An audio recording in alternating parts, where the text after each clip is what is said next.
Greetings, everyone. Hope all of you are having an absolutely fantastic day. Recently, I had my first experience with a full playthrough of a tactics game with Tactics Ogre Reborn. It was an amazing time, and I've been really looking forward to doing this review ever since. Let me note once again, it is my first experience with it, so I cannot give you a perspective on how much Reborn has changed from the original game, and I cannot compare Tactics Ogre to other games that are within the tactics genre. This is my first entry into the field, so I can only provide my perspective as someone who mainly plays CRPGs and has, based on this playthrough, decided that tactics games is also a genre that I really enjoy, and frankly I'll probably start covering regularly on the channel. So if that review is exactly the one that you're looking for, by all means stick around and let's get into it, starting with what I like. Tactics Ogre has an amazing story. You play as Denim, who is a commoner in a town that has been absolutely ravaged by war. His mother is dead and his father has been kidnapped and is assumed to be dead. Denim, with his sister and a childhood friend, joins the resistance to fight back against his oppressors. The journey then unfolds into, frankly, a Game of Thrones type of tale of political intrigue and betrayal and violence, and I think it's absolutely fantastic. There's a pretty significant degree of agency you have in it, considering this is a JRPG. So there's basically three branches you can go down: lawful, neutral, or chaotic. I chose the chaotic route, and I was not disappointed at all, but there are a lot of people who said they felt like the lawful route was even more engaging, and it's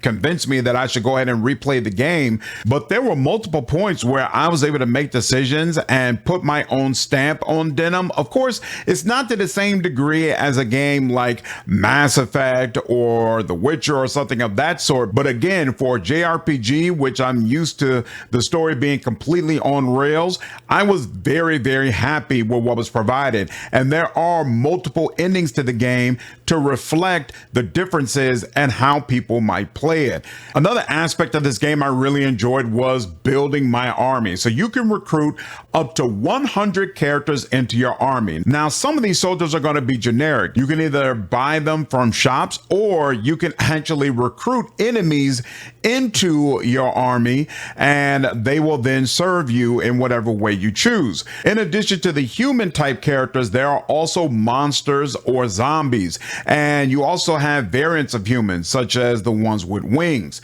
There are unique companions who are going to have higher stats than the generic ones, and even more importantly, when you use unique companions, they will sometimes have banter with the people that you're fighting against. This banter was absolutely outstanding for my entire playthrough. Every time a conversation came up, it was either funny or insightful or thrilling. Like, the writing for this banter was really good, and the game is fully voice acted, which I believe it wasn't in the original, and that just adds to the depth of what's being conveyed. Amazing time, and I definitely think it's worth it to have as many unique characters on your squad as you possibly can. Now, out of the 100 characters that you could potentially recruit, you can have a team of up to 12. Now, there are a bunch of sections where they won't allow you to have all 12. You might have 6 or 8 or whatever. It's completely random, and that's actually something we'll talk about in the dislike section. But you essentially get 12 people that you can upgrade and outfit in whatever way you choose. For some people, that's going to be a turnoff. It's going to be too much management for them, and it's going to reinforce the reasons why they don't play tactics games. For me, the main draw in any game is the companions. I love having companions. I love managing them.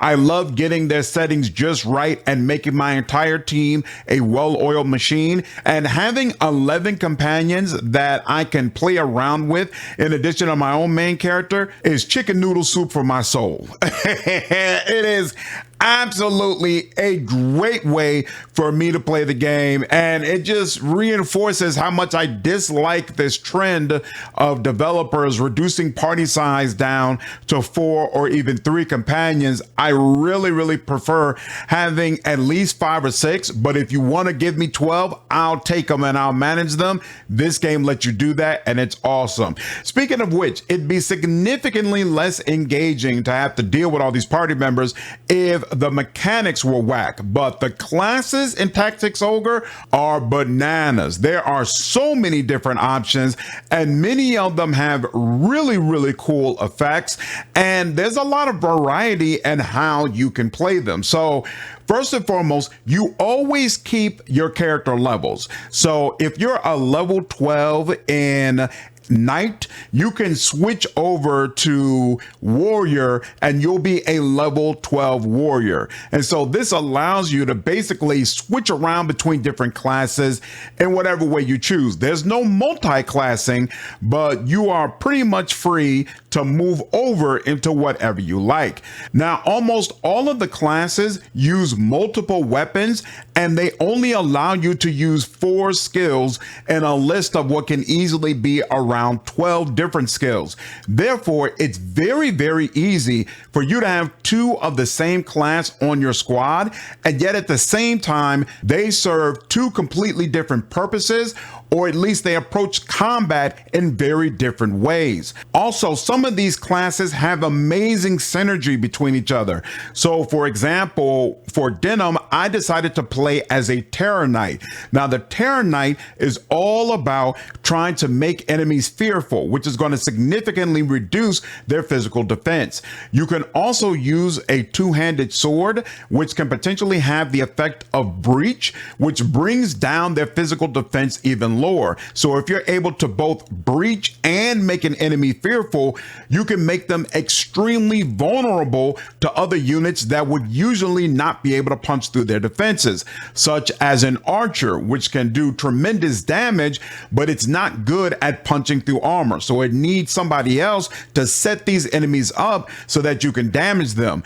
For a good portion of the game, I ran with 2 Terror Knights up front and then 3 archers in the back, and I was just breaching every enemy that came close to us, and my archers were dismembering them. It worked very well, and there are a ton of different ways you can combo different classes in a similar manner to get exactly the effect that you want. It's so cool working through the puzzle of figuring out how all these different pieces are going to mesh and work well with each other. There is one weakness I have in how the classes are set up, but we'll talk about that in the dislike section. So once you've got your army prepared and you've got them with the exact classes that you want them to use, of course you're going to enter into combat, which I immensely enjoy as well. So first, initiative is random, so you never know who's going to start first. And then the MP or magic points that your allies are able to gain is based on skills or actions taken.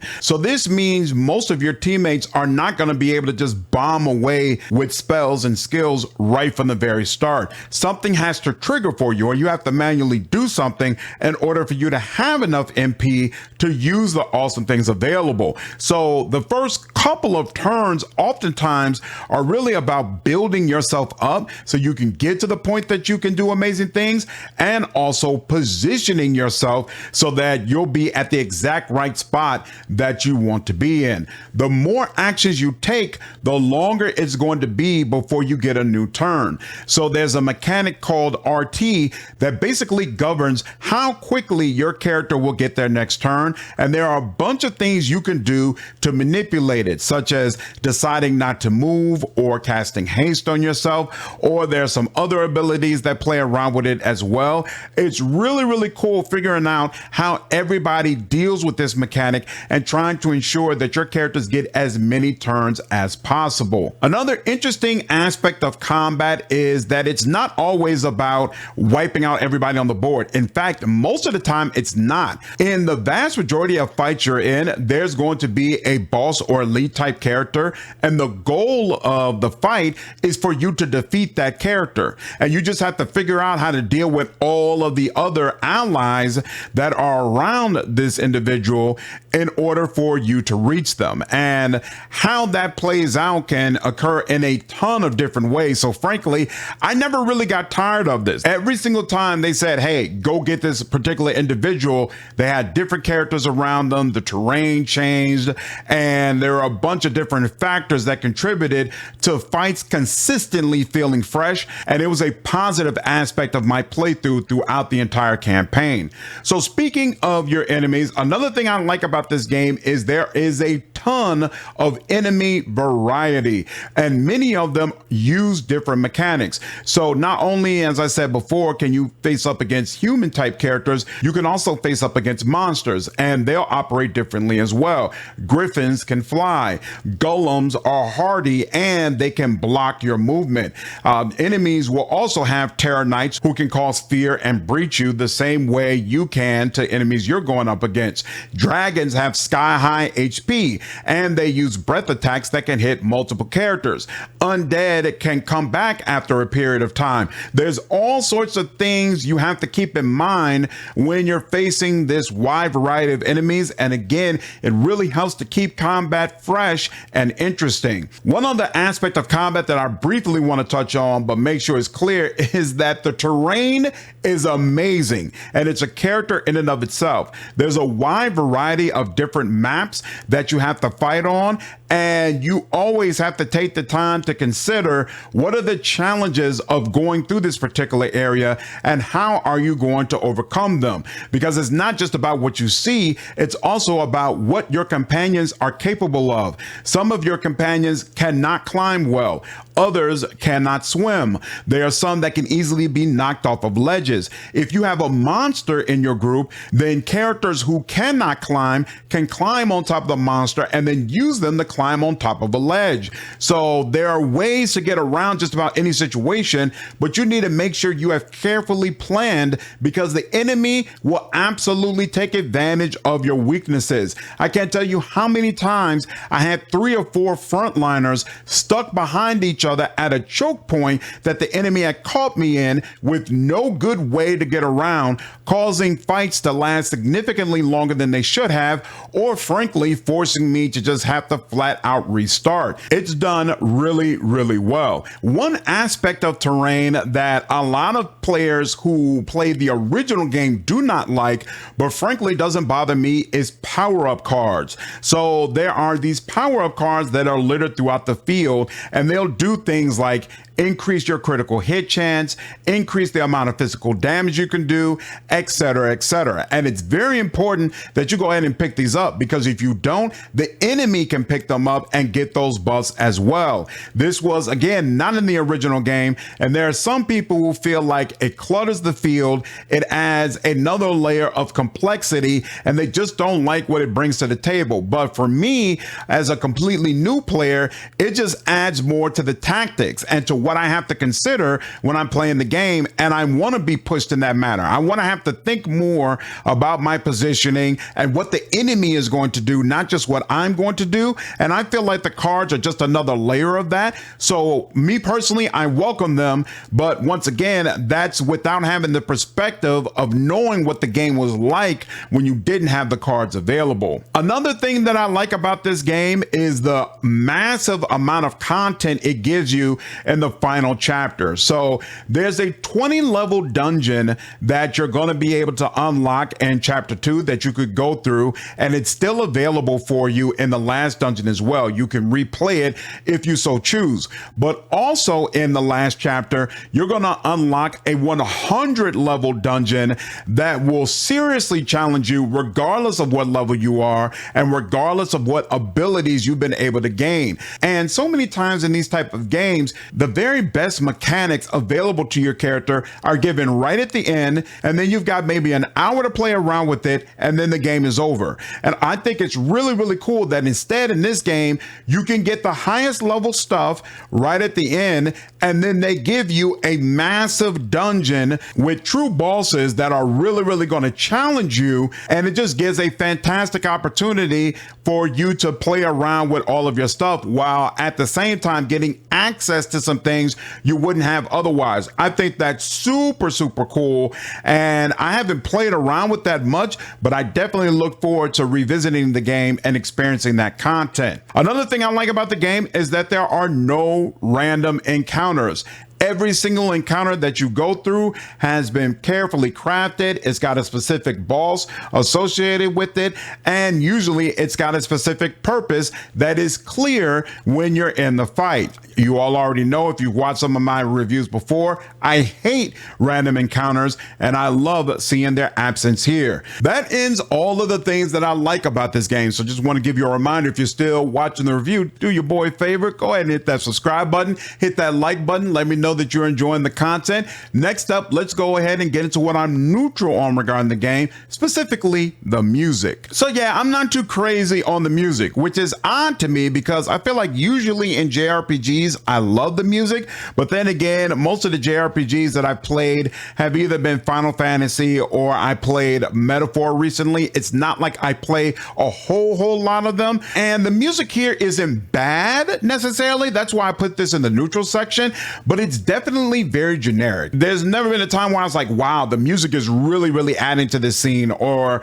the music is doing so much to help carry this whole situation. Instead, it's kind of just there. It's serviceable, but I definitely feel like this is kind of a weakness of the game that could be better. I'm sure those of you who feel nostalgia about Tactics Ogre probably disagree, but it just doesn't move me very much. And that's the only aspect of the game that I'm neutral on. So now we're going to get into the aspects of the game that I flat out don't like. And this is the time that I give you a reminder. If you're enjoying the channel and you want to support, there are links down below for you to become a member and you to join our Patreon. You will get access to unique reaction content that I don't put out on the main channel. So definitely check it out. Love to see you there. All right, the first thing that I don't like about this game is it doesn't provide you with nearly enough information. So it completely lacks a glossary that you can explore to tell you, hey, all of these buffs and debuffs and things that you're referencing, what do they actually mean?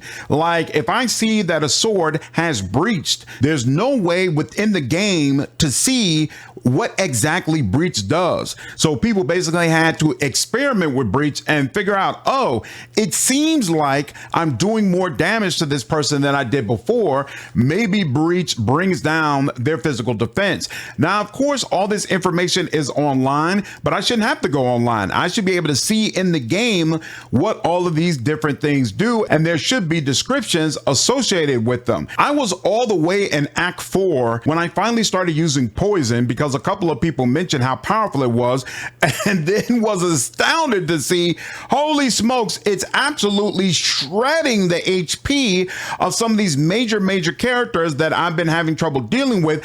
I should have been using this 2 acts ago, but I never realized it was that powerful because there's nothing in the game that makes that clear. That part of it is definitely annoying. I mentioned before there's an aspect of class progression that I don't like, and the issue is that classes are unlocked via the story, and there's no way to know what you're going to get as you're leveling up in a class. So you start the game with a small amount of classes being available, and as you go through the story, you're going to meet different characters who have access to a class that you don't have. And once you have defeated that character, you'll then not only gain a mark that allows you to change to that class if you want to, that mark will be available in stores, so you can purchase it if you need more of them, so that you can switch out other members of your party. I don't like this. I'm honestly not a fan at all. I'm really big on role playing as a particular type of character throughout my whole game,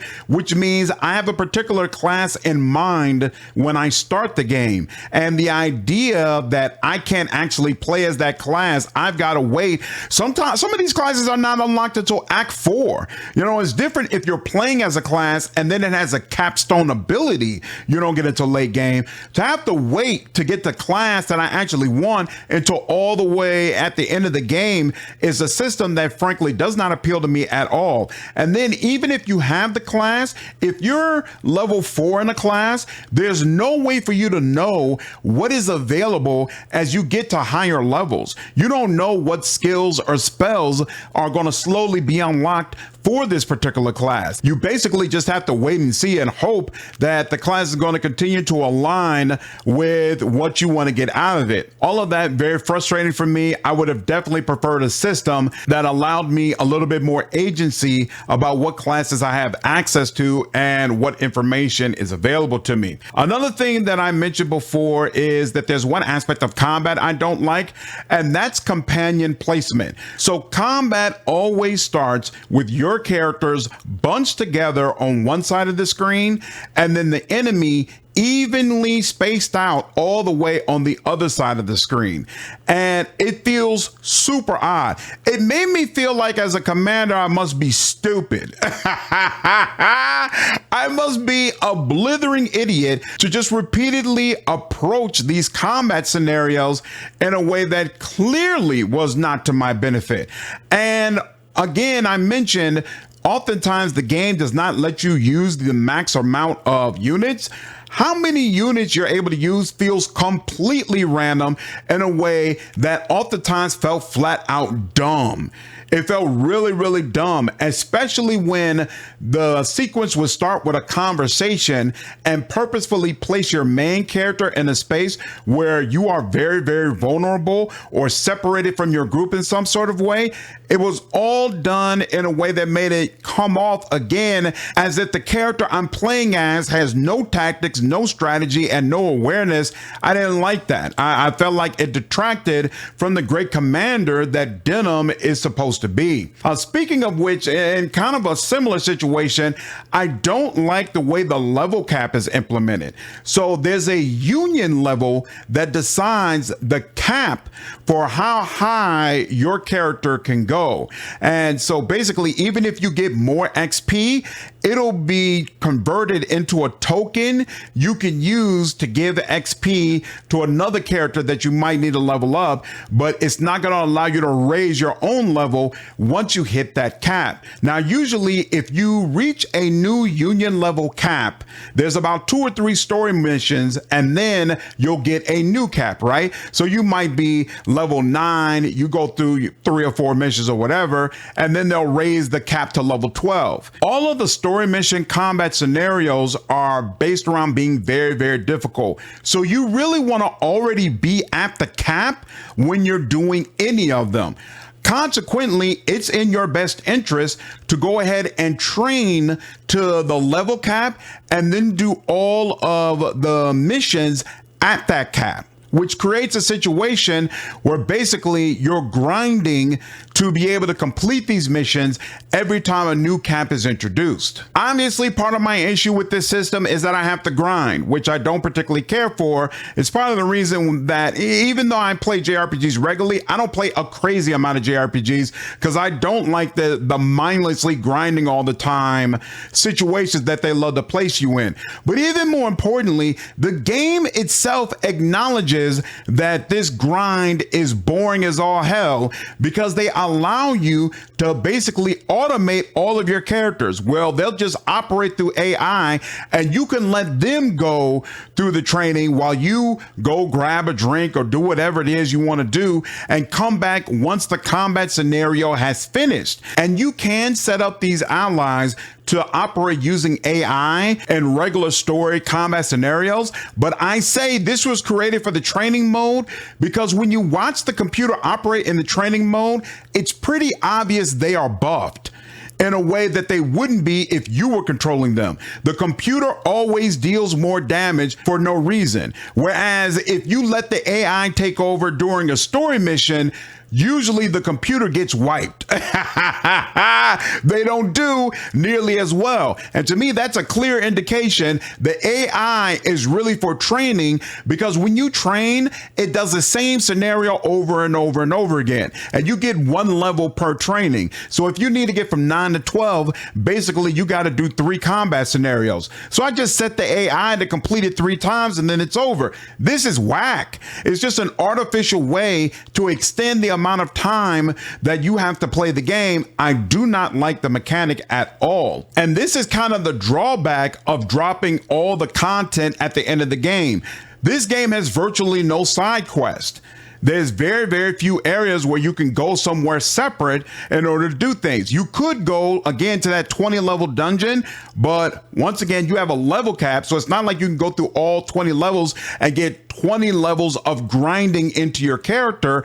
And there's no way to save your progress through the dungeon. So unless you want to have to go back and forth, back and forth, back and forth, it doesn't really make much sense until you're ready to go all the way run through 20. So it creates a situation where the player feels like they're basically forced to train in this way in between story missions. Again, I don't think it really works all that well. And then the last thing I want to mention that I don't like about this game is how Endgame is handled for the story. So there's the Endgame available to you overall, right? Where in that final chapter, you've got a couple of massive dungeons you can go through. And there's actually a bunch of side quest areas you can go to where I think you might be able to recruit new characters. I kind of blazed through straight to the story because we started a Final Fantasy Tactics live stream and I wanted to be ready for that game's release, but there was a ton of content available. I think that's really, really cool. But again, I went straight through to the story, and the final boss of the story, for whatever reason, they decided to add about 2 to 3 hours worth of fights before you can get to that boss. And these fights basically feel like random encounters. I know they're not random encounters, but there's no boss, there's no banter, there's no interaction. It's just throw you here, fight, throw you here, fight, throw you here, fight, throw you here, fight. And at the end of the game, when I'm supposed to be getting the final revelations and finally, you know, get the conclusion of everything that's going on and getting the ending, a bunch of random, meaningless fights that aren't even particularly interesting and aren't very difficult, but still very, very time consuming considering the nature of the game. It just doesn't feel good. It just doesn't feel good at all. It's not the way that I feel an Endgame like this should have been handled. There's already a massive amount of content anyway. You have a 100 level dungeon that you've added to the game to give people all the combat that they could possibly need. Adding meaningless fights, again, it would be different if there was dialogue and story and character development that was happening as a part of these fights. None of that was going on. It's just random meaningless stuff. Did not like it. Felt like an absolute grind at the absolute worst time for the game. All that being said, I had an amazing time with Tactics Ogre. Really, really enjoyed it. No question in my mind, I'm going to circle back to that game and do a lawful playthrough to see what is the difference in how my decisions and some of the dialogue is handled. I also feel like I could have done a much better job in how I put some of the armies together as well. And so it'd be really cool to do like a new game plus playthrough and experience some of that. And I am so happy I gave this game a chance. So big thank you to everybody who's been recommending it and saying it was a game that I liked. I found out I like tactics games, and frankly, I never thought that I did. So this is really, really cool. And I look forward to experiencing more tactics games. Of course, we're going through a Final Fantasy Tactics live stream right now. Many of you have mentioned Triangle Strategy is another game that I should check out. So I plan to do that at some point. And yeah, it's really, really cool, and I'm looking forward to experiencing more that this genre has to offer. Anyway, that's the video. I hope all of you enjoyed it. Again, if you haven't already, make sure you subscribe down below, hit that like button, hit that bell to make sure you don't miss any content. If you want to support the channel, there are links down below for you to become a member and join our Patreon. I will see you all in the next video. Take care.